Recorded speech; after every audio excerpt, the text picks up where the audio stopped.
ntemo zawa tosala mosala ezokontinue na se kuna. Jonathan kuna azolona nguba tobanda kolona banzete kobongisa banzete toloni wana porcherie na mosika mena mwa kobanga respect ya ngulu na tokoti ngulu te.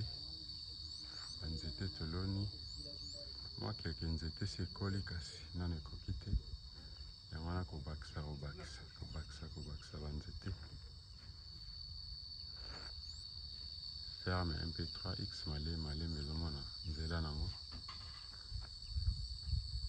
kuna na se betan mwa bakolona mpe kaka